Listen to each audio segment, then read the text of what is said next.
শেখ হাসিনা পদত্যাগ করেছেন কি করেননি এই আলাপ মাঝে মাঝেই উঠছে এবং গতকালও আমরা খেয়াল করেছি এটা আবার আমাদের সামনে এসে হাজির হয়েছে। ঘটনা হচ্ছে একটা পদত্যাগ পত্র অনলাইনে ছড়িয়ে পড়ে এবং আমরা অনেকে জেনে না বুঝে এটাকে শেয়ার করেছি। পদত্যাগ পত্রটা পড়লে আমাদের কাছে খুব স্পষ্ট হয়ে যায় এটা একটা ফেক পদত্যাগ পত্র। কিন্তু প্রশ্ন হচ্ছে এটা আমরা কেন করছি এবং এটার প্রতিক্রিয়া আওয়ামী লীগ যা বলেছে সেটা নিয়ে কয়েকটা কথা বলা খুব জরুরি বলে মনে করি। আসলে শেখ হাসিনা পদত্যাগ করেছেন কি করেননি এটা আওয়ামী লীগ থেকে না, আওয়ামী লীগের কাছে পরে এসছে, বরং আমরা কেউ কেউ এক ধরনের ভীতি তৈরি করার জন্য বর্তমান সংবিধান বাতিল করে নতুন সংবিধান লেখার যৌক্তিকতা তৈরির জন্য, ন্যারেটিভ তৈরির জন্য আমাদের কেউ কেউ এই আলাপটা সামনে এনেছেন। যারা এই গণ অভ্যুত্থানের পক্ষের শক্তি, শেখ হাসিনার বিরুদ্ধে যারা কাজ করেছেন এমন অনেক মানুষও এই ধরনের আলাপ সামনে এনেছেন যে তার পদত্যাগ পত্রকে আমরা কেউ দেখেছি।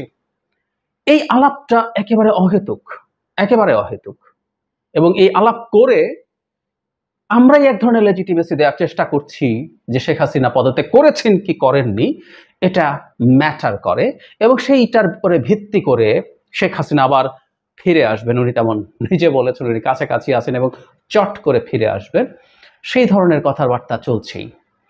গতকাল যে পদত্যাগপত্রটা প্রকাশিত হয়েছে আমাদের সামনে, মানে ওখানে যে ধরনের ভাষা আছে এরকম, আমি একটু পড়ি, এটা রেকর্ড হিসাবে থাকুক। আমি গভীর দুঃখের সঙ্গে জানাতে চাই সাম্প্রতিক বিক্ষোভ ও সংঘর্ষের প্রেক্ষিতে যেখানে ৩০০ জনেরও বেশি মানুষ প্রাণ হারিয়েছে এবং কোনো প্রাণহানি এড়ানোর জন্য আমি পদত্যাগের সিদ্ধান্ত নিয়েছি। আমি বাংলাদেশের প্রধানমন্ত্রীর পদ থেকে পদত্যাগ করেছি। এই ঘটনাগুলোতে আমি সম্পূর্ণ দায়িত্ব স্বীকার করছি এবং এদেশের জনগণের নিরাপত্তা ও কল্যাণের প্রতি আমার অঙ্গীকার সবসময় অটুট থাকবে। তারপর তিনি সেবা করার সুযোগ পেয়েছেন, বড় সম্মান। তবে সাম্প্রতিক ঘটনাগুলো প্রমাণ করে যে মুহূর্তে দেশকে এগিয়ে নিতে নতুন নেতৃত্বের প্রয়োজন বা অন্য নেতৃত্বের প্রয়োজন ইত্যাদি ইত্যাদি। তারপর বলছে এই কঠিন সময়ে আমার সরকার যা কিছু করেছে তার জন্য আমি গভীরভাবে অনুতপ্ত। আমি সব বাধ্যবাধকতা মেনে নিচ্ছি এবং এই সিদ্ধান্ত বাংলাদেশের বৃহত্তর স্বার্থে নিয়েছি। এই ধরনের কথাবার্তা শেখ হাসিনা লিখে পদত্যাগ করবেন বলে আমরা কেউ কেউ বিশ্বাস করেছি। এটা হতে পারে না, ভাষা ইজ ভেরি ক্লিয়ার, কারণ আমরা যথেষ্ট পরিমাণ তথ্য আমাদের সামনে আছে এবং এটা বিশ্বাসযোগ্য। শেখ হাসিনার মতো একজন সাইকোপ্যাথ হাজার হাজার মানুষ হত্যা করে হলেও তার ইগো স্যাটিসফাই করবেন, তিনি ক্ষমতায় থাকতে চাইবেন এবং তিনি সেটা চেয়েছিলেনও। আমরা জানি যে সেনা প্রধান শেষ পর্যন্ত অ্যাগ্রি করেননি, তিনি তার আত্মীয়দের মাধ্যমে তাকে ম্যানেজ করেছেন। তো এই পদত্যাগ পত্রের প্রতিবাদ করেছে আওয়ামী লীগ। তারা বলছে, ভেরিফাইড ফেসবুকে একটা পোস্টে বলছে শেখ হাসিনার পদত্যাগ পত্র সংক্রান্ত পত্রটি ভুয়া দাবি করেছে এবং দেশের টিভি চ্যানেলের ফেসবুকে এরকম অপরিপক্ক এডিটেড কোনো পদত্যাগ পত্র প্রকাশ একটি দৈন্যতা মাত্র বলা হয়েছে। এখানে কি কারণ দেখিয়েছে, এখানে মুজিব বর্ষের লোগো যেটা ২১ সালে শেষ হয়ে গেছে, অত্যন্ত অস্পষ্ট, যা ভাষা যা মনে চায় তাই লিখে পাবলিশ করা হয়েছে ইত্যাদি ইত্যাদি, এবং আরও কারণ যে তার সিগনেচারটা নেওয়া হয়েছে গুগল থেকে, পিক্সেলের ডিফারেন্স আছে ইত্যাদি ইত্যাদি আরও অনেক কিছু। হ্যাঁ, এটা পদত্যাগ করে। তো আওয়ামী লীগ তো মনে করে শেখ হাসিনা পদত্যাগ করেনি, শেখ হাসিনা নিজেও বলছেন শেখ হাসিনা পদত্যাগ করেননি। আমাদের ওই অডিও ক্লিপটা সামনাসামনি এসছে। তো তা যদি হয়ে থাকে আওয়ামী লীগের তো এখন চেষ্টা করা হচ্ছে শেখ হাসিনাকে নিয়ে আসা, তাই না? শেখ হাসিনা আসবেন, শেখ হাসিনা এসে বাংলাদেশের প্রধানমন্ত্রী হবেন এবং তাদের প্রেসিডেন্ট জনাব শাহাবুদ্দিন চুপ্পু ক্ষমতায় আছেন। আমাদের দেশের যে অংশটা জনাব চুপ্পুর প্রেসিডেন্ট থাকা নিয়ে যথেষ্ট ওয়ারিড, তারাও মনে করেন এটা নিয়ে কিছু হতে পারে। তো আমি তো বলি ঠিক আছে, জনাব চুপ্পু তো এখনো ক্ষমতায় আছেন, সুতরাং বর্তমান সরকারকে তিনি অবৈধ দাবি করুক এবং শেখ হাসিনা মানে অবৈধ বলেনি এটাকে বাতিল করে দিক এবং শেখ হাসিনা ফিরে এসে বাংলাদেশের প্রধানমন্ত্রী আবার হোক। আওয়ামী লীগের তো তাই চাওয়া উচিত। তো তারা একটু করুন ব্যাপারটা, আমরা একটু দেখি এবং শেখ হাসিনা একটু আসুক। শেখ হাসিনা যখন দেশে আসবেন বলেছিলেন তখনও এই ব্যাপারে আমরা সবাই একমত হয়েছি যে এই মানুষটা লেজ গুটিয়ে ভারতে পালিয়ে গেছেন, সেই মানুষটা বাংলাদেশে ফিরে আসবেন।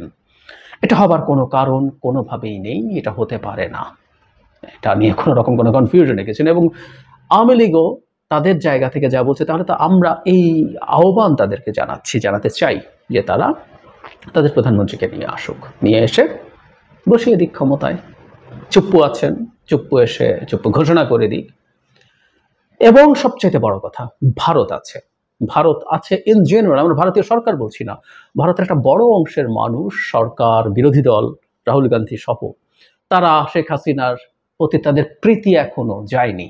আসলে এটা খুব অস্বাভাবিক হয়তো না, ভারতের মতো একটা অপরিণামদর্শী রাষ্ট্র, এটা একটা অপরিণামদর্শী রাষ্ট্র, তারা যেইভাবে শেখ হাসিনাকে ক্ষমতায় রেখেছে, তার যে পরিমাণ ইউটিলিটি ছিল, তাকে স্লেভের মতো ইউজ করে, সেই ইউটিলিটি তো আসলে আর কেউ দেবে না। প্র্যাকটিক্যাল দেশ হলে তারা মনে করতো আমরা যতদিন যা করেছি আমরা ভবিষ্যতে আমাদের নিজেদেরকে ঠিকঠাক করে নেই, কিন্তু সেটাই তারা যাবে না, তারা একই রকম স্লেভ চায়। তো ফাইন, ভারত তো এখনো এই সরকারের সাথে খুব পজিটিভ অ্যাটিটিউড বা পজিটিভ সম্পর্কের দিকে যাচ্ছে না, হাঁটছে না, তাহলে ভারতও তাদের সাথে আছে, তারা ভারতকে সাথে নিয়ে, তাদের প্রভু ভারতকে সাথে নিয়ে তারা খুব সহজেই এই কাজগুলো করতে পারে। কেন করছে না? They should try for that. আর আমাদের দেশে যারা শেখ হাসিনার পদত্যাগ করেছেন কি করেননি ধরনের কথা বলছেন, প্রমাণ আছে কিনা, চিঠি দেখেছেন কিনা, পদত্যাগপত্র দেখেছেন কিনা ধরনের কথাবার্তা বলছেন, তাদেরকে একটা কথা খুব ক্লিয়ারলি বলে রাখা দরকার আছে।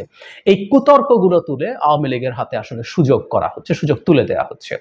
সংবিধান পুনর্লেখন করার জন্য যদি কারো চিন্তা থাকে, ইচ্ছা থাকে, সেটার জন্য এই অহেতুক ফোবিয়াগুলো তৈরি করার কোনো কারণ নেই। কারণ খুব স্পষ্ট, ধরে নিলাম তাত্ত্বিকভাবে যে শেখ হাসিনা জেনুইনলি পদত্যাগপত্র স্বাক্ষর করেছেন, দিয়েছেন, রাষ্ট্রপতির কাছে জমা দিয়ে ভারতে পালিয়েছেন, তাতে কি হয়ে গেল? তাতে কি আসলো গেল? কিছু আসলো গেল না, কিছু আসলো গেল না। উনি আবার ফিরে আসলে সেটার জন্য প্রসেস বের করি, এমনকি ইভেন আমরা যদি এর মধ্যে আমাদের কনস্টিটিউশন পুরো নতুন করে লিখি, তারপরও শেখ হাসিনা যদি শেষ পর্যন্ত সফল হয়, আমরা ব্যর্থ হই, তিনি ফিরে আসবেন এবং তাতে আমাদের যা যা বিপদ ঘটার সেটাই ঘটাবেন। আমি কনস্টিটিউশন ব্যাখ্যা করে এটা আপনাদেরকে প্রমাণ করে দেব। সুতরাং বিষয়টা আসলে এই কনস্টিটিউশন, পদত্যাগ এগুলো না, বিষয়টা হচ্ছে শেখ হাসিনা এবং ভারতের কাছে আমরা পরাজিত হব না জিতবো, সেটা হলো মূল ইস্যু। তিনি আসবেন কিনা, আমাদেরকে ঝোলাবেন কিনা, ডিপেন্ড করে সেটার উপরে। অহেতুক এই পদত্যাগ করেছেন কি করেননি, কারণ আমি আগেই বলেছি আমাদের সুপ্রিম কোর্টের রেফারেন্সে যে সরকারটাকে বৈধ বলা হয়েছে, তারপরও আমরা ওই একই আলাপটা আসলে উপসর্গ হিসাবে এসছে। তারা যেটা চান সেটা হচ্ছে এটাকে সামনে রেখে বর্তমান কনস্টিটিউশন বাতিল করে নতুন কনস্টিটিউশন লেখার চেষ্টা করা, সেটা হলো তাদের মূল উদ্দেশ্যের জায়গা। সেই উদ্দেশ্যটা সফল করতে গিয়ে তারা এই ধরনের চেষ্টা করছেন, খুবই ভুল চর্চা। আর আওয়ামী লীগ তারা তাদের মতো করে চেষ্টা করুক, শেখ হাসিনাকে এনে ধরে বেঁধে প্রধানমন্ত্রী বানিয়ে দিক, আমরা একটু দেখি। এরা না আসলে এই ব্যাপারে যত কম কথা বলবে তাদের মানিজ্যত তত থাকবে। শেখ হাসিনা যতবার বলবে ততবার এই দেশের জনগণের সামনে এটা উদ্ভাসিত হয়ে উঠবে দেশের সব আওয়ামী লীগের নেতাকর্মীকে বিপদের মুখে ফেলে রেখে তিনি পালিয়ে গেছেন জাস্ট নিজে বাঁচার জন্য। কারণ অকল্পনীয় পরিমাণ সম্পদ তারা পাচার করেছেন, আমাদের সামনে এখন সব তথ্য আসছে। তার সন্তান কি করেছেন, তিনি কি করেছেন, তার বোন শেখ রেহানা কি করেছেন, সব তথ্য আমাদের সামনে আছে। এটা করে তিনি পালিয়ে গেছেন এবং এই পালিয়ে যাওয়া এইখানকার সবাইকে বিপদে ফেলেছেন। যেখানে প্রচুর নেতাকর্মী, টপ লিডাররা বিভিন্ন সময় পত্রপত্রিকার সাথে, ভারতীয় পত্রিকার সাথে তারা এই ধরনের মেসেজ দেওয়ার চেষ্টা করেছেন। কারণ এটা তো সত্য, তারা বহুজন শেখ হাসিনা ক্ষমতায় থেকে যাবেন এবং শেখ হাসিনা ক্ষমতায় রাখার জন্য তারা তাদের জীবনের ঝুঁকি নিয়ে মারাত্মক রকম সংঘর্ষে জড়িয়ে পড়েছিলেন। শেষ মুহূর্তে তাদের কাছে এগুলো জানানো হয়নি।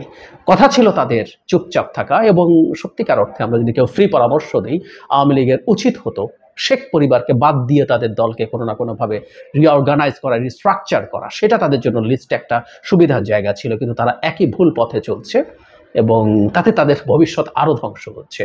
তারা করুক, তারা তাদেরকে তথাকথিত প্রধানমন্ত্রী শেখ হাসিনা, যিনি এখনো পদত্যাগ করেননি, যিনি কনস্টিটিউশনালি নাকি এখনো প্রধানমন্ত্রী, তাকে আনুক, আমরা একটু দেখতে চাই তাদের বুকের পাটা কত।